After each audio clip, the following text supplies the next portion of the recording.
بسم اللہ الرحمن الرحیم۔ السلام علیکم ناظرین۔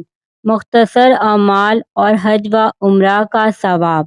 حضرت ابو امامہ رضی اللہ عنہ سے روایت ہے کہ رسول اللہ صلی اللہ علیہ وسلم نے ارشاد فرمایا، جو شخص اپنے گھر سے اچھی طرح وضو کر کے فرض نماز کے ارادے سے نکلتا ہے، اسے احرام باندھ کر حج پر جانے والے کی طرف ثواب ملتا ہے، اور جو شخص صرف چاشت کی نماز پڑھنے کے لیے مشقت اٹھا کر اپنی جگہ سے نکلتا ہے، اسے عمرہ کرنے والے کی طرح ثواب ملتا ہے، اور ایک نماز کے بعد دوسری نماز اس طرح پڑھنے کے درمیان میں کوئی فضول کام اور بے فائدہ بات نہ ہو۔ یہ عمل اور اونچے درجے کے اعمال میں لکھا جاتا ہے۔